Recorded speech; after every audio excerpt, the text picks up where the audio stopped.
안녕하세요, 방구입니다. 자, 오늘은 10월 7일 금요일 아침입니다. 네, 지금 6시 39분 됐네요 벌써. 와, 조금 또 늦은 감이 있는데 그래도 오늘 날씨가 좋네요. 저 동쪽 하늘 딱 보면 보세요. 와, 날씨가 맑아요. 구름이 조금 있긴 하지만 전반적으로 맑은 날씨. 기온이 한 14도, 13도, 14도 이 정도 되는 것 같습니다. 그렇게 춥지도 않고 살짝 썰렁하네요. 낮 최고 기온은 한 20도까지, 낮 기온이 좀 낮은 편입니다. 오늘 같은 날은 좀 선선한 날씨 되지 않을까 예상되고요. 미세먼지, 초미세먼지 좋음입니다. 딱 좋습니다. 최근에 또 새벽에 비가 좀 오고 해가지고 항상 땅이 막 젖어 있고 그랬는데 오늘은 약간 뽀송뽀송해졌네요. 가보겠습니다. 오, 살짝 근데 뭡니까? 약간 오늘도 맨손으로 나오긴 했는데 살짝 손이 이제 시려올랑 말랑 하네요. 조금 더 기온이 떨어지면은 장갑을 착용을 해야 될 것 같습니다. 작년이 생각나네요.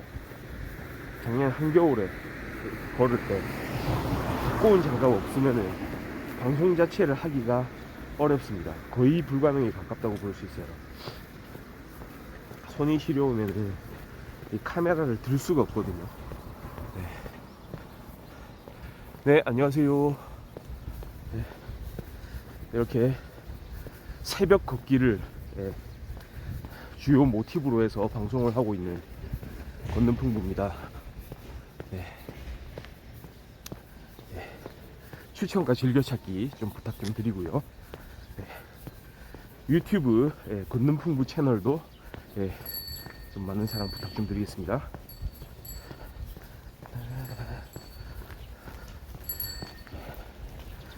원래 제가 막 깜깜할 때 그럴 때부터 이제 아침에 이제 이렇게 나와가지고 걷고 했는데 요즘에는 조금 시간이 늦어졌어요.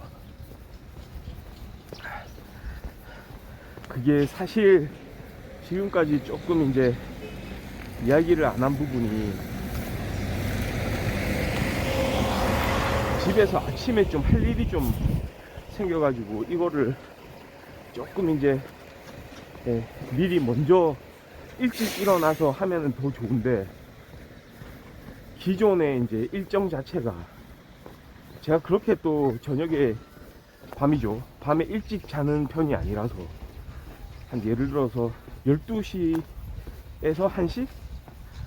12시 넘어서 이제 잠들게 되는 날들이 좀 많거든요.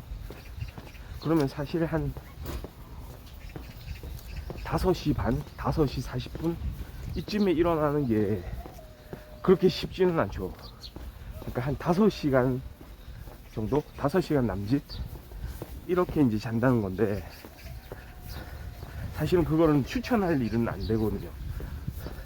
통상 한 6시간이에요. 제 경우는 감사합니다. 저 같은 경우는 제가 생각했을 때 잠자는 시간이 한 6시간 이상은 돼야 된다고 봅니다. 그게 제 컨디션에 제일 이제 적합하더라고요. 컨디션을 유지하는 데 있어서. 근데 6시간 미만으로 이렇게 떨어져 버리면, 그러니까 예를 들어서 12시에 잠을 잤다, 잠자기 시작했다 그랬으면 한 6시에는 최소한 6시 이후에는 일어나 줘야 되거든요. 저는 그게 진짜 적당한 것 같더라고요. 항상 뭐 한 8시간 자야 된다라고 이야기하는 사람들도 있지만 제 생각에는 그래도 6시간 좀 시간이 없다 싶으면, 근데 5시간대 4시간대 자면 완전 진짜 평상시에 해롱해롱 하거든요. 아침 컨디션도 너무 안 좋고. 그러니까 잠을 컨트롤하는 사람들도 좀 많은 것 같아요. 그러니까 실제로도 되게 적은 양의 잠을 자면서도 이렇게 활력 있게 사는 사람들도 있는 것 같긴 하지만 사람마다 좀 차이가 있겠죠. 그러니까 예전에 방송 초창기 때는 좀 한 6시 10분 늦어도 한 6시 10분 정도에는 방송을 했었는데 지금은 좀 아침에 좀 처리할 일들이 좀 생기다 보니 조금 늦어지고 있는데, 이거는 제가 조금 다시금 바로 잡아야 되지 않나. 근데 확실히 그런 거 있어요. 지금 점점 겨울로 다가가고 있잖아요. 계절이 이제 물론 지금 뭐 얼마 되진 않았지만 현재 10월 이제 중순에 이제 이렇게 들어가려고 하고 있죠. 아직 뭐 그렇게 추운 날씨도 아니고 겨울이 내가 한참 멀기도 했는데,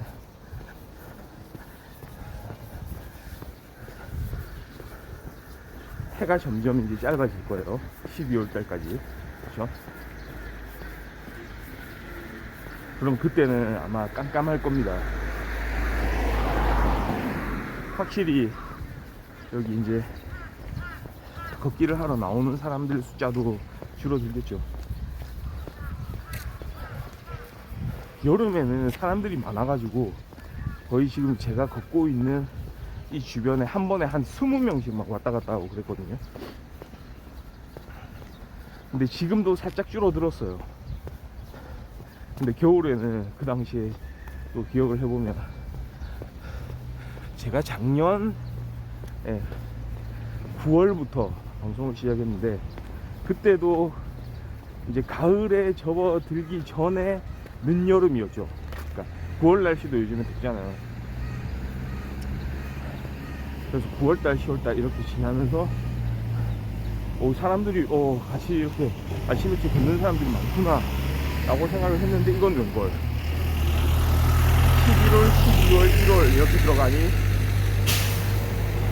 사람들 숫자가 점점 줄어들면 거의 저 혼자 남는, 특히나 이제 눈이 좀 내리고 날씨가 막 급격하게 기온이 떨어지고 이러면 영하 한 10도 정도 되고 이러면 사람들이 거의 보이지가 않거든요. 그리고 주변도 완전 깜깜하고 칠흑 같은 어둠 속을 이렇게 걷는, 칠흑 같지는 않죠. 왜냐하면 가로등이 또 있으니까. 가로등 불빛을 벗삼아서 이렇게 걷곤 했었죠. 그랬던 게 이제 한 1년이 넘었네요. 다시 두 번째 겨울을 이렇게 준비를 하고 있는데, 아직은 뭐 가을이긴 하지만 계속해서 이렇게 끊임이 없이 방송을 좀 잘 할 수 있도록 그렇게 계획을 하고 있습니다.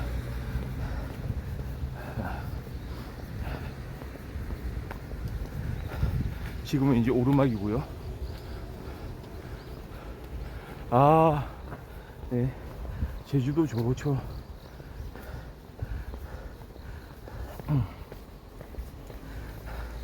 진짜 제주도에서 살면은 그렇게 길을 걷는 것만으로도 약간 좀 해방감을 느낄 수 있을 것 같네요. 특히 바닷가고 그러면은 엄청 좋을 것 같아요. 예를 들어서 뭐 여름 같은 때는 그냥 걷다가 에라이 모르겠다 하고 그냥 우통 먹고 그냥 바닷물에 뛰어들기도 하고, 물론 수영을 좀 잘해야 되겠죠. 수영하는 능력도 좀 갖춰놔야 될 겁니다. 와, 그러고 보니까 어렸을 때 좀 그런 생각 많이 했는데,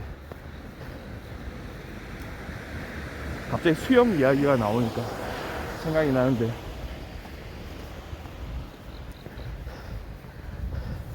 수영을 못하던 시절에는, 그러니까 저도 예전에 어렸을 때,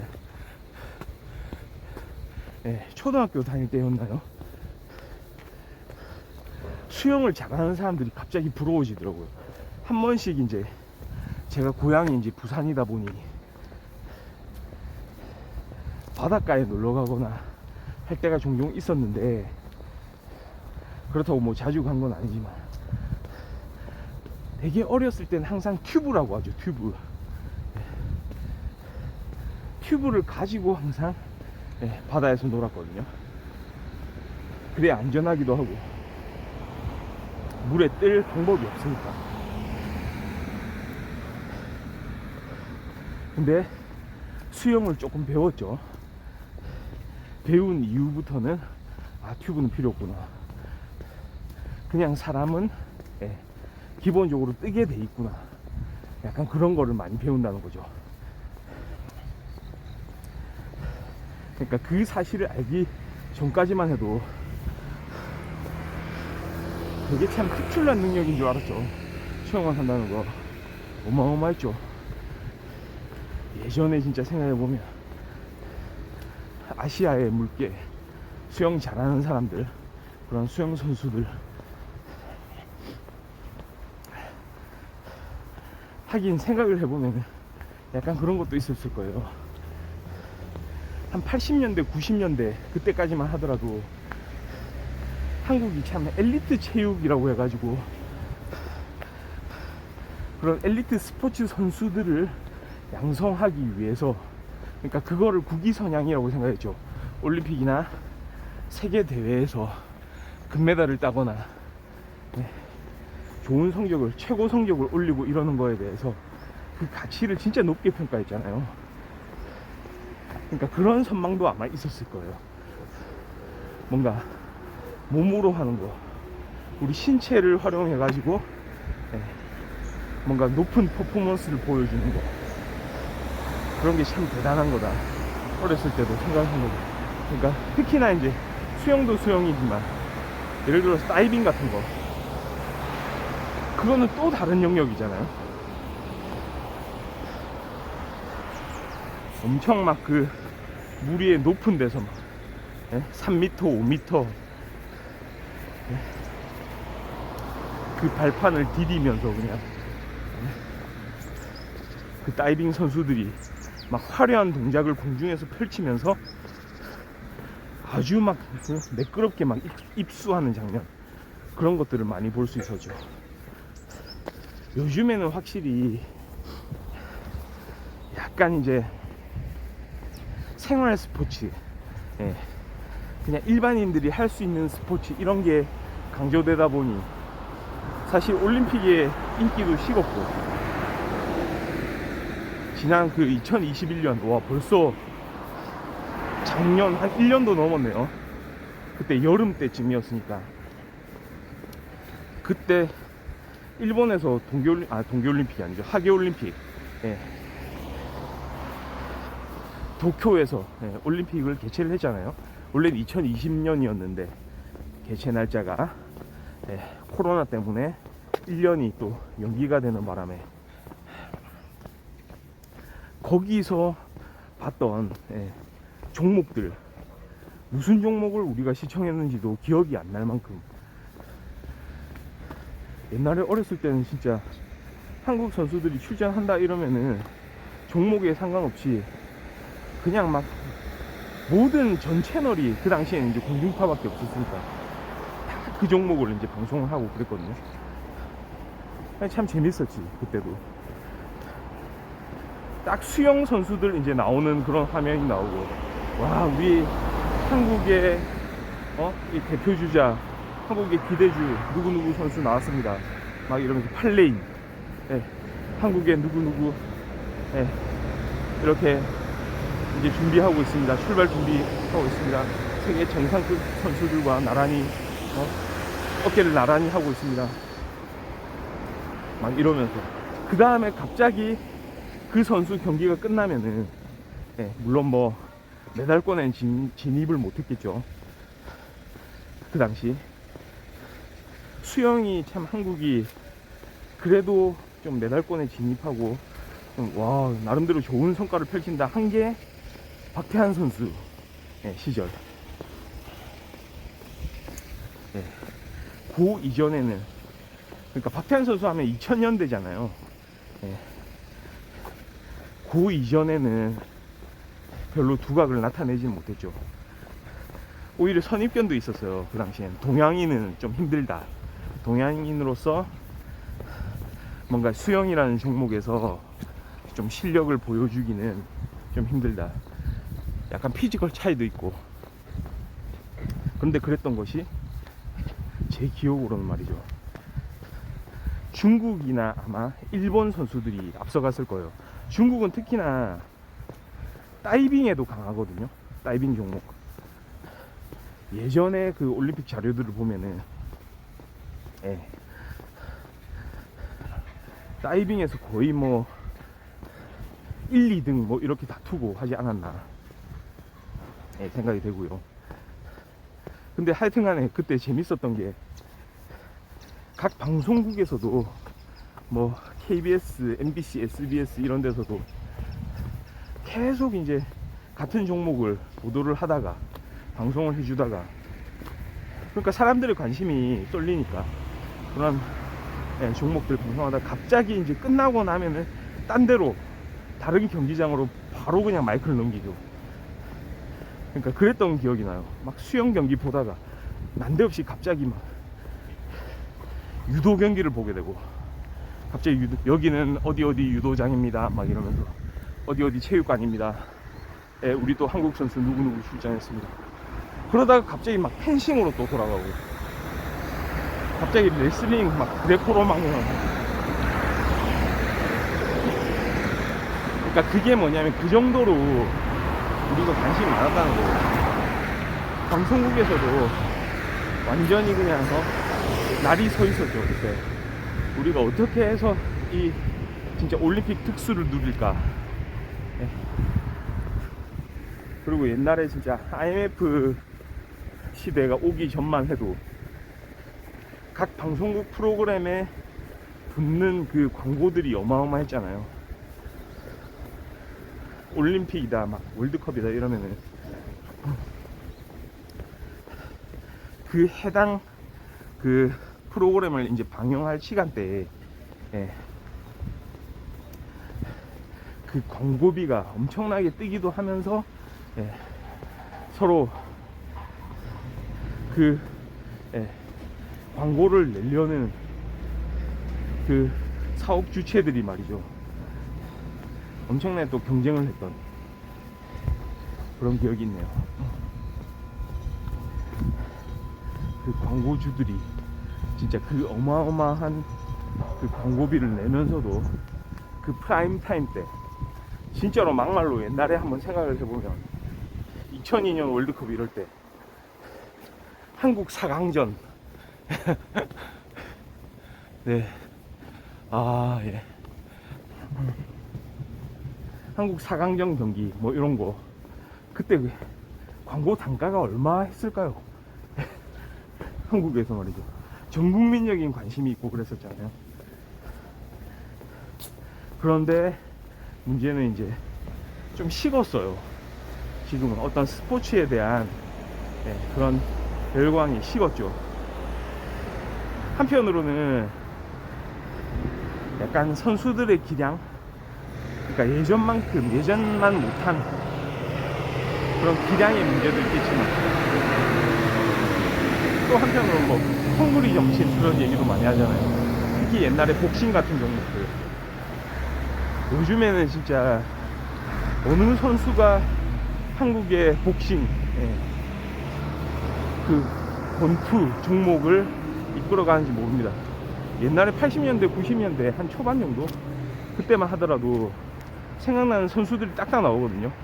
장정구 선수 전 제일 먼저 기억나고, 곱슬머리에 거의 파마머리에 장정구 선수, 그 다음에 유명우 선수, 조금 이렇게 이제 가벼운 체급 라이트급 약간 이런 쪽, 그 다음에 또 묵직한 이제 중량급도 있었죠. 박종팔 선수. 와, 진짜 제가 좋아하는 선수들이거든요, 그 당시에. 그러니까 저 같은 경우에는 진짜 세계 복싱, 네? 미국의 그 엄청난 선수들 많았잖아요. 특히 헤비급. 복싱하면 가장 먼저 언급되는 20세기 최고의 이제 복서 타이슨.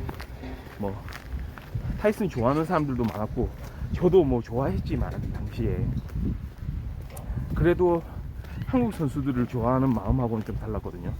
그때 장정구, 뭐 유명우 이런 선수들, 박종팔 선수,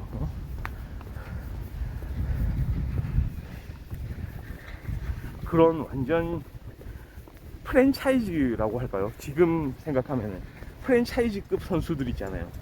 딱 이름만 내걸어도 와 이거 엄청난 또 여기 수요가 몰려드는, 그러니까 좋아하는 팬들이 너무 많았죠 그 당시에는.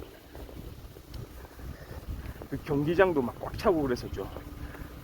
복싱 경기, 세계 챔피언 그 타이틀전, 타이틀 방어전 뭐 이런 거 하면은 몇 차 방어, 몇 차 방어, 10차 방어, 15차 방어.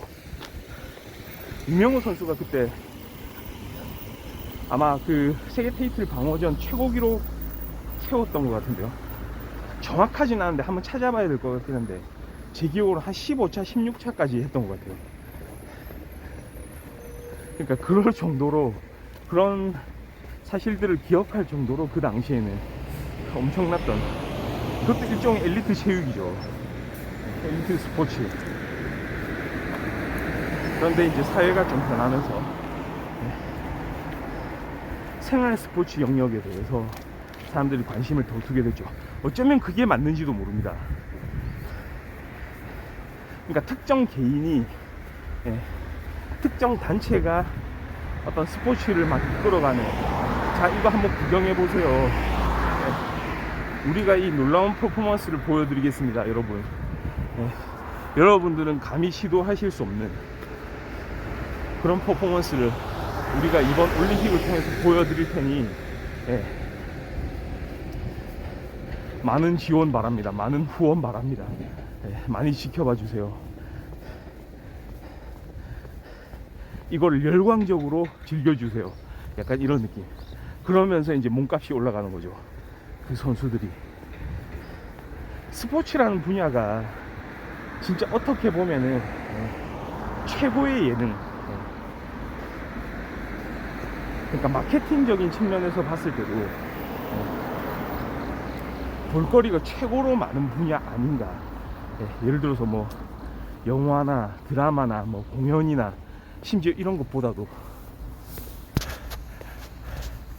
약간 그런 느낌이 들죠.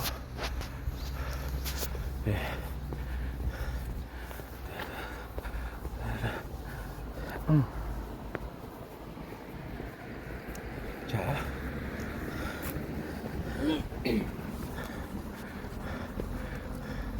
조금 화면을 살짝 이렇게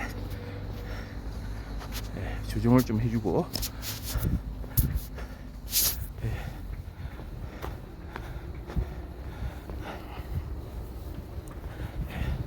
갑자기 화면이요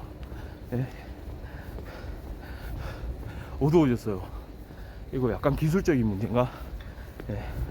다시 화면 조정을 좀 했고요.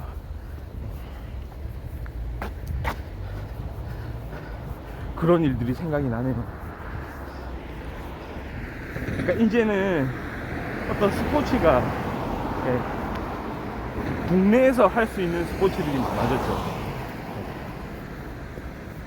마치 옛날에 이제 그 예능 프로 있었죠. 뭐 우리 동네 예체능 이런 게 생겨났듯이 이제는 우리 모두가 다 같이 이제 어울려서 우리가 직접 그 해당 스포츠를 할 수 있는 그런 관점이 이제 생겨난 거죠. 아, 우리가 직접 해야지. 스포츠는 직접 체험하는 거지. 그렇지. 이런 생각들이 많아진 거죠. 그런데도 불구하고 예전에 그때 한창 엘리트 스포츠 그 우리 올림픽에 출전한 국가대표 선수들의 그 막 위풍당당한 그런 모습들 있잖아요. 그런 게 한 번씩 또 기억나기도 하죠.